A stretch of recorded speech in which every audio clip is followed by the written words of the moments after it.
왜 그럴까요? 미국 연방항공청에 의해 크게 지연된 스타쉽 5호, 스페이스X의 악당 아크? 스타쉽이 중요한 테스트에 실패했습니다. 다시 시도할 수 있을까요? 공상 과학 로켓 공장이 곧 가동되나요? 앨런이 화성 식민지화 방법과 시기를 밝힙니다. 폴라리스 대원이 드디어 발사되어 첫 기록을 숫나요? 다시 돌아온 것을 환영합니다. 스페이스X가 화성으로의 발사를 준비하고 시제품을 준비하는 모습을 볼 수 있습니다. 잠깐만요. 제가 방금 화성이라고 했나요? 아직 10년이나 남았죠. 앨런 머스크에 따르면 그렇지 않습니다. 하지만 스페이스X에게는 영향력을 행사할 수 없을지도 모르는 큰 문제가 있습니다. 대단한 인트로입니다. 이 에피소드가 큰 사건임을 암시합니다. 이 시점에서 스타쉽 프로그램에 관심이 있는 모든 사람에게 영향을 미치기 때문에 우리가 이야기해야 할 사안입니다. 걱정하지 마시고 사실부터 말씀드리겠습니다. 먼저 우리는 답이 필요합니다. 우주선이 최종적으로 비행하게 될 궤도 발사장의 현재 상태를 살펴보겠습니다. 이번 주 초에 스페이스X의 스타베이스에 악천후가 닥쳤습니다. 이는 지난 몇 년 동안 스타베이스를 강타했던 가벼운 폭풍과 비슷한 상황으로 타워 B의 건설 공정이 늦어졌습니다. 걱정할 필요는 없을 것 같습니다. 이 폭풍은 그 길을 지나가던 어떤 대형 허리케인과도 비교할 수 없지만 이미 물이 많은 곳에 많은 물을 가져다 주었습니다. 그렇기 때문에 작업이 더 어려워지고 있습니다. 그리고 FAA가 있습니다. 비가 내리는 것만큼 분명하지는 않지만 스타쉽 프로그램에 훨씬 더 큰 영향을 미칩니다. 스페이스X는 올해 5대의 스타쉽을 발사하려고 했습니다. 지금까지 2대를 발사했습니다. 하드웨어는 안이 되었습니다. 최근 에피소드에서 여러 번 말씀드렸습니다. 그렇다면 라이선스는 어디에 있을까요? 스페이스X는 왜 발사를 하지 않나요? 예상치 못한 상황으로 인해 스페이스X는 발사일을 조금 더 기다려야 할 것입니다. 스페이스X는 캐치 시도를 포함하여 5차 발사를 준비해 왔습니다. 그들은 3개월 동안 그렇게 해왔습니다. 참고로 4번째 항공편은 6월 6일에 발사되었습니다. 당시 FAA는 스페이스X가 4번째 비행에서 5번째 비행으로 임무 프로필을 변경하지 않는다면 더 빠른 허가 절차를 제공하겠다고 제안했습니다. 하지만 그들은 그렇게 했습니다. 그들은 이제 부스터를 잡으려고 합니다. 따라서 그들은 데어데블의 움직임을 설명하는 새로운 발사 면허를 취득해야 했습니다. 8월 초부터 발사 차량이 준비되었기 때문에 스페이스X는 비행을 위해 차량을 검증하는 습식 드레스 리허설을 실시하는 즉시 면허를 받을 수 있을 것으로 예상했습니다. 일반적인 과정이었죠. 하지만 FAA가 9월 중순까지만 완료할 수 있을 것이라고 말하면서 이러한 희망은 무너졌고 스페이스X는 테스트를 계속 진행하게 되었습니다. 모든 것이 준비되었는지 확인하기 위해 약간의 추가 시간이 나쁘지 않을 수 있겠죠. 이것 좀 보세요. 다음 타격이 다가옵니다. CNBC에서 발표한 끔찍한 뉴스 기사에서 발사대 화염 전환기를 사용하여 오염 물질을 방출했다고 비난했습니다. 말장난을 하려는 의도였겠지만 대홍수 시스템이 불타고 있습니다. 이를 일론 머스크 탓으로 돌리기는 쉬울 수 있습니다. 하지만 그는 아닌 것 같습니다. 스페이스X가 공격을 받고 있습니다. 한 사람이 아닙니다. 스페이스X의 CEO인 그윈 샤웰은 모든 FAA 서류 제출을 책임지고 있습니다. 머스크가 아닙니다. 스페이스X는 즉시 긴 성명을 통해 반발했고 CNBC는 원본 기사를 수정했습니다. 관련 당사자 간의 합의가 거의 이루어지지 않은 것으로 보입니다. 또 다른 문제는 스페이스X가 2023년부터 다중부문 일반 허가를 받아 이 시스템을 운영해왔다고 주장한다는 것입니다. 그리고 그 이후로 텍사스 환경품질위원회와 소통을 해왔다고 주장합니다. 즉, 지역 및 연방법을 모두 준수하고 있다는 뜻입니다. 이 실현으로 인해 스페이스X의 계획은 상당한 차질을 빚었고 FAA는 이러한 주장에 대한 조사를 시작하기까지 했습니다. 답변이 필요한 질문이 있습니다. 스페이스X가 스타베이스에서 수상한 일을 하고 있나요? 허가도 받지 않고 환경을 오염시키지는 않나요? 외부에 있는 저희로서는 이 질문에 답하기가 거의 불가능합니다. 스페이스X가 홍수 시스템을 통해 유해한 독소를 환경에 방출하고 있나요? 시스템에 필요한 물은 트럭을 통해 반입되고 있으며 현장에서 명백한 화학물질 누출은 발견되지 않았습니다. 우리가 볼 수 있는 어떤 것도 없으며 일주일에 2번씩 매우 면밀히 살펴보고 있습니다. 지상에서, 공중에서, 심지어 인공위성을 통해서도요. 그렇다면 발사 과정에서 로켓에서 유해한 화학물질이 나올 수 있을까요? 결국 배기가스가 홍수물에 닿게 되겠죠. 그러면 물의 성질이 달라질까요? 메탄 로켓인 스타쉽은 비행하면서 거의 모든 유해 화학 물질을 연소시키기 때문에 그로 인한 오염 물질은 거의 없습니다. 스타쉽의 배기가스는 주로 액체 메탄이나 천연가스를 연료로 연소하고 산화제로 액체 산소를 사용하기 때문에 이산화탄소 또는 CO2와 수증기로 구성됩니다. 메탄과 산소를 결합한 독소를 만들어 보세요. 다른 로켓 연료에 비해 비교적 깨끗한 연소 반응을 일으킵니다. 하지만 미량의 그름이 발생할 수도 있습니다. 그게 다입니다. 언제 때부터 일어나는 관화산 화학 반응입니다. 그것이 바로 그 메탄의 매력입니다. 화석 연료를 대체할 수 있는 가장 깨끗한 에너지 생산 방법으로 천연가스가 홍보되는 데에는 다 이유가 있습니다. 다행히도 이 모든 이야기에도 불구하고 면허는 여전히 9월 중순에서 말경에 나올 것으로 예상되었습니다. 그게 저희가 보도한 내용입니다. 그러다가 비행 면허가 다시 연기될 수 있다는 소문이 돌기 시작했습니다. 하지만 이 경우 소문 몇 개가 무슨 소용이 있을까요? 중요한 건 여기 있습니다. 충격에 대비하세요. 9월 10일 화요일 스페이스X가 웹사이트에 대규모 업데이트를 발표하면서 모든 것이 뒤죽박죽이 되었습니다. 이 업데이트에서 그들은 우주선이 환경적으로 안전하다고 거듭 강조한 다음 미국 연방항공청 FAA 발사 날짜를 다시 미뤘다는 소식을 알렸습니다. 그들은 흥분했고 우리만큼은 아니더라도 우리만큼이나 화가 난 것처럼 보였습니다. 기사 링크는 설명에 있습니다. 에피소드가 끝난 후 한번 읽어보세요. 강한 표현으로 요점을 전달하려고 노력한 것을 알 수 있습니다. FAA가 밝힌 지연은 이번 달 말까지였습니다. 10월도 아니었습니다. 11월 초까지도요. 올해 11월 하순까지였습니다. 스페이스X는 11월 이후까지 기다려야 30호와 부스터 12호를 발사하고 잡을 수 있습니다. 이렇게 되면 1번과 5번 사이에 6개월의 공백이 생기는데 이는 1, 2번 사이의 공백만큼이나 긴 시간입니다. 하지만 이번에는 발사장 손상 때문이 아니라 관료주의 때문이었습니다. 환경 문제와 FAA 조사. 반면에 미 연방항공국은 스페이스X가 시도하는 빠른 발사 주기를 처리할 충분한 자원이 없다고 주장하고 있습니다. 이것이 이번 지연의 실제 원인이라면 이는 조직의 단점을 부각시키는 역할을 할 뿐이며 스페이스X는 예상했던 대로 프로토콜을 준수했다는 칭찬을 받기보다는 공개적으로 비난을 받고 있으며 기다리도록 만들고 있습니다. 그러나 이는 화성으로 우주선을 발사하려는 그들의 의도에 아무런 도움이 되지 않을 것이며 이에 대해서는 뒷부분에서 논의할 것입니다. 어떤 생각이 있으신가요? 이 주제와 관련하여 여러분의 생각은 어떠신가요? 댓글 섹션에 적어주세요. 어떻게 생각하시나요? 그동안의 모든 일로 인해 스페이스X는 지상에서 우주선을 제작할 수 있는 상당한 시간을 확보하게 되었습니다. 이제 발사 현장에 도착했으니 이제 5번 발사까지 준비할 수 있는 타워 B에서 어떤 작업이 진행되고 있는지 살펴보겠습니다. 문장의 시작 부분에서 말씀드린 악천후로 인해 현재 승무원이 붐 조각을 제거하기 위해 누워있는 크레인의 인양이 지연될 가능성이 높습니다. 이 크레인을 재구성하기 위해 완료해야 하는 작업 중 하나는 끝에 있는 작은 붐 익스텐션의 제거입니다. 이 구성은 타워의 상부 부품을 쌓기 위해 필요했지만 현재 더 컴팩트한 구성으로 전환 중이며 아직 누락된 젓가락 및 기타 구성품이 대부분일 가능성이 높습니다. 추가로 수행해야 할 단계는 뒷면에 있는 균형추의 일부를 제거하는 것입니다. 이렇게 하면 전체 거인의 균형을 맞출 수 있습니다. 앞쪽의 무게가 줄어들면 뒤쪽의 무게도 줄어들게 됩니다. 이미 어떤 식으로든 시작되었지만 날씨가 맑아지면 다시 증가할 것으로 예상됩니다. 현재 2번째 궤도 타워에서는 기지와 관련된 다양한 작업이 수행되고 있습니다. 하지만 펠릭스, 기지가 완공된 게 몇 달 전이 아닌가요? 여기서 매우 기민한 관찰이군요.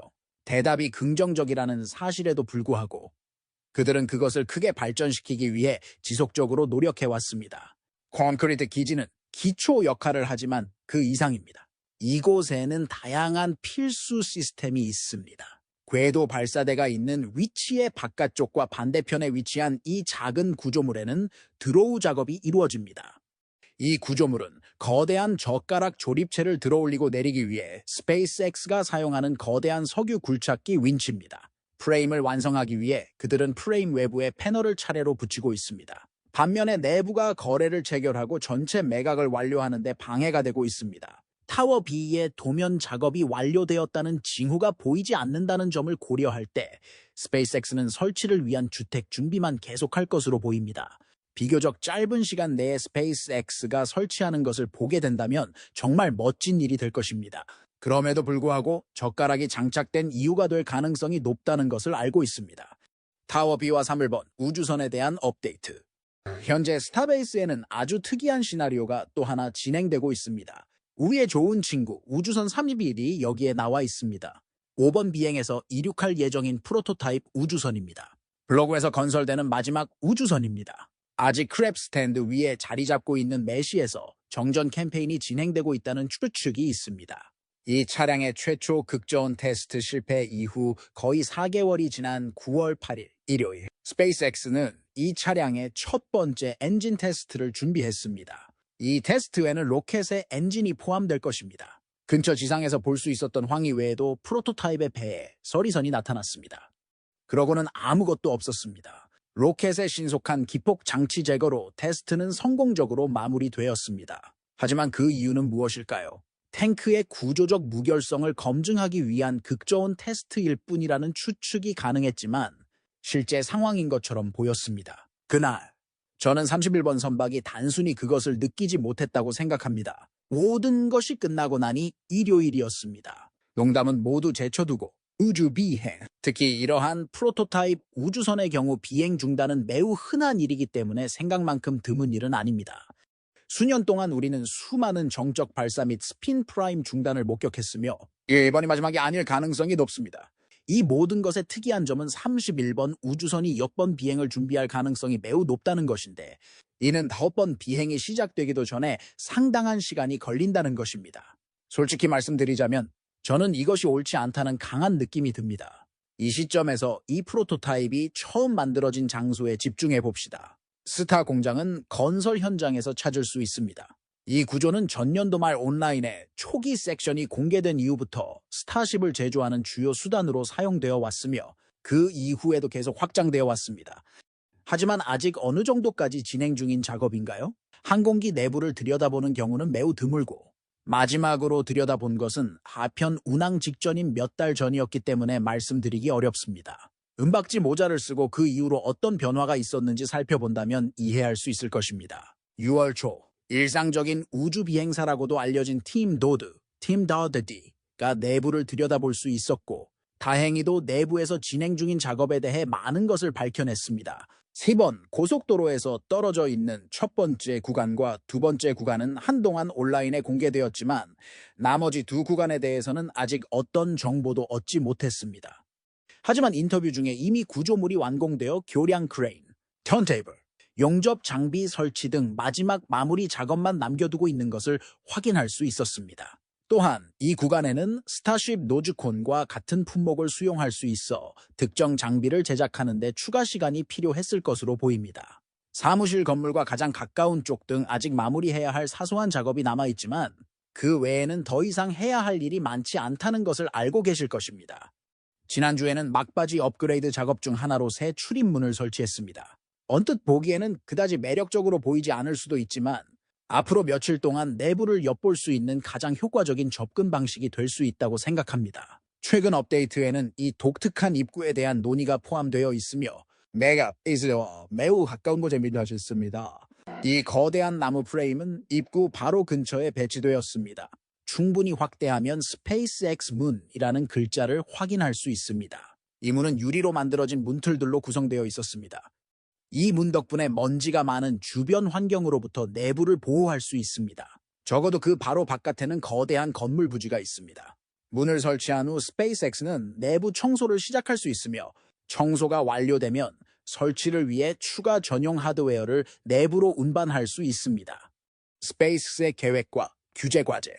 머스크에 따르면 미국 연방항공청 FAA에서 발생한 규제 문제로 인해 추가 시간에 대해 계속 이야기하고 있지만 낭비할 시간이 없다고 합니다. 최근 계획에 따르면 우리가 원래 상상했던 것보다 화성으로의 첫 여행에 더 가까워질 수 있기 때문에 스페이스X는 가능한 한 빨리 화성으로 여행할 수 있는 우주선을 제조하는 것이 필수적입니다.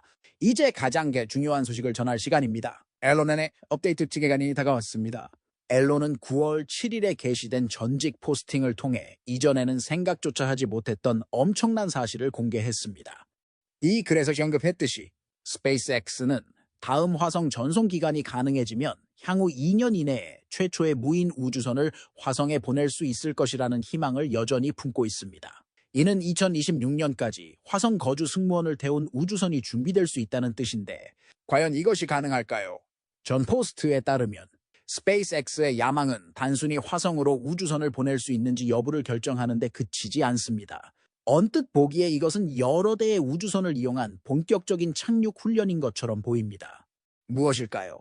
그가 전한 다음 폭탄은 2028년 12월에 화성의 첫 번째 승무원을 착륙시킬 계획이 있다는 것이었는데 이것이 바로 화성으로의 이송 기간이 시작되는 시기입니다. 그러나 그가 그 폭탄을 떨어뜨렸기 때문에 이것은 중요합니다. 맞습니다. 또 다른 닐 암스트롱의 순간이 4년밖에 남지 않았지만 이번에는 훨씬 더 중요하고 의미 있는 순간이 될 것입니다. 모든 우주 프로그램의 경우 특히 이렇게 야심찬 프로그램이라면 매우 빠른 속도로 진행될 것입니다. 지금 이 순간 우리 대부분이 의심할 여지 없이 스스로에게 던지는 질문은 우리가 단순히 앨런 시대에 살고 있는 것인지 아닌지입니다. 그는 종종 달성하기 불가능해 보이는 목표를 설정하고 몇 달 또는 몇 년씩 연기하기도 합니다. 그러나 저는 이러한 접근 방식의 효율성을 고려할 때 문제의 시간표를 달성할 가능성이 높다고 생각합니다. 2029년 이후로 지연되더라도 후속 창구가 열리는 2031년 초에는 출시가 가능할 것입니다. 관료주의는 이 모든 것을 늦출 수 있는 잠재력이 분명히 있습니다. 결국 스페이스X의 목표는 매년 스타베이스에서 29개의 우주선을 발사하는 것입니다. 올해 들어 지금까지 2차례 발사했습니다. 그리고 이 상황에 대한 책임은 스페이스X에 있지 않습니다. 이러한 관료적 기관이 그러한 일정을 준수할 수 있는지 여부가 진짜 답해야 할 질문입니다. 대답해야 할 질문은 스페이스X의 의지가 있는지 여부가 아닌 것 같습니다. 질문은 청정수법이 더 중요할 수 있는지 여부입니다. 그럴까요? 댓글 섹션에 다시 한번 알려주세요. 긍정적이든 부정적이든 여러분의 의견을 듣고 싶습니다. 이것은 5번 비행에서 발생한 지연과 마찬가지로 화성 거주를 위한 스페이스X의 임무에서 극복할 수 없는 장애물이 될 것입니다. 매년 25번의 발사가 이루어진다면 성공 확률은 상당히 높습니다. 그중 2번만 본다면 그렇지 않습니다. 이것이 제 관점입니다. 누군가 또는 우리에게 중요한 모든 것을 해치지 않도록 보호하기 위한 규정이 마련되어 있습니다. 우리에게 중요한 일이 발생하지 않도록 막는 규정이 있다면 그 규정은 변경되거나 최소한 단순화되어야 합니다. 소위 중간지대에는 식민지가 들어설 여지가 있을 가능성이 있습니다. 폴라리스 새벽 미션과 그 의미, 이제 조금 더 가까운 곳에서 일어난 이야기를 소개합니다. 바로 여기 지구 궤도 상공에서 벌어지는 일입니다. 최근에 저희 채널을 팔로우하셨다면 폴라리스 던이라는 이름이 낯설지 않으실 겁니다. 억만장자 제러드 아이장맨과 스페이스X가 설립한 폴라리스 프로그램은 여러 가지 중요한 기술을 시연하는 일련의 유인 우주 비행입니다. 그리고 이 3가지 계획된 임무 중 첫 번째 임무는 폴라리스 던으로 알려져 있습니다. 우리는 이 기념비적인 발사를 몇 달 동안 기다려왔고 수없이 지연된 끝에 조바심이 나기 시작했습니다. 날씨가 좋지 않았기 때문이죠. 다행히도 마침내 모든 것이 끝났습니다. 2014년 9월 10일 새벽 2시경 드디어 4명의 승무원이 크루 드래곤 레질리언스에 탑승할 시간이 되었습니다. 4분밖에 남지 않았을 때 카운트가 다시 돌아왔을 때 또다시 지연이 올 것이라고 생각했습니다. 하지만 다행히도 불과 2시간 후 마침내 추진제 장전을 시작할 수 있는 지점에 도달했습니다. 카운트다운이 막바지에 이르렀고 우리는 기대감에 숨을 죽였습니다. 마침내 9개의 멀린 엔진이 모두 성공적으로 점화되었고 비행체는 하늘로 날아올랐습니다. 펠컨 커브에 대해 작동한다는 것 말고 달리 할 말이 있을까요? 상승은 예상대로 정확하게 진행되었습니다. 제러드의 엄지손가락을 치켰으며 출발합니다. 비행 2분 35초 후에 무대 분리가 확인되었습니다.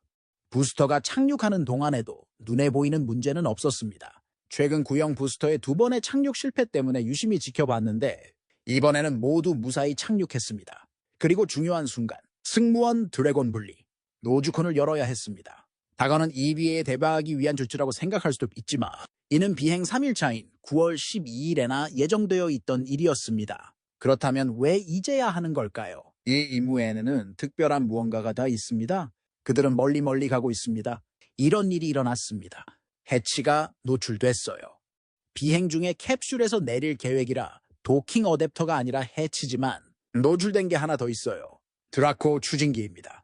노즈콘에 카메라를 장착하는 아이디어를 낸 사람은 메달을 받을 만합니다. 드라코 추진기를 이용해 그들은 지구 상공 1400km까지 궤도를 올렸습니다. 이는 1972년 12월 9일 이후 그 누구도 여행한 것보다 더 먼 거리입니다. 아폴로 17호 이후 어떤 인간도 가보지 못한 더 먼 곳입니다. 하지만 이것은 가장 흥미로운 부분도 아닙니다. 저 해치 기억하시죠? 중요한 순간이죠. 정확한 궤도에 도착하자 두 명의 우주 비행사, 사령관 제러드 아이장맨과 임무 전문가 사라 길리스가 우주선 밖으로 나섰습니다. 모든 위험을 무릅쓰고 우주 유영에 나섰습니다. 이 이벤트는 9월 12일로 예정되어 있었으므로 에피소드 39999는 이미 끝난 상태였습니다. 마지막 순간에 들어온 영상입니다. 미가란인의 우주 유영은 사상 최초의 일이며 이 모든 것이 나사 없이도 가능하다는 것을 보여줍니다. 이것은 민간 우주 비행에 있어 큰 진전입니다. 우주 유영은 필요합니다.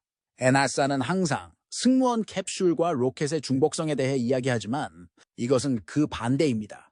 스페이스X는 나사의 중복성을 부여하고 있습니다. 이것은 민간 우주 비행과 미래의 노력의 새로운 장을 열어줍니다. 이제 공무원만 우주 여행을 할 수 있는 것이 아니라 민간인도 우주 여행을 할 수 있게 되었습니다. 우주 여행을 원하는 사람은 더 이상 나사를 거치지 않아도 됩니다. 이는 민간 우주 탐사에 대한 접근 방식을 근본적으로 바꾸고 궁극적으로 비용을 절감하여 우주에 대한 계획이 있는 모든 사람이 우주 탐사에 접근할 수 있도록 하는데 도움이 될 것입니다. 영상을 시청해 주셔서 감사합니다. 여러분도 저처럼 이 영상이 흥미롭고 생각을 자극하는 영상이었다면 좋겠습니다. 좋아요를 눌러주시고 친구들과 공유해 주시고 유익하고 재미있었다면 더 많은 업데이트를 위해 구독하는 것을 잊지 마세요. 여러분의 성원은 채널을 확장하는 데 큰 도움이 되고 있으며 다음에 업로드할 영상에서 여러분과 더 많은 이야기를 나눌 수 있기를 기대합니다. 또한 댓글 섹션에서 여러분의 생각을 공유해 주시면 감사하겠습니다. 오늘 논의되는 주제에 대한 여러분의 의견을 정말 듣고 싶습니다. 어떻게 지내시나요?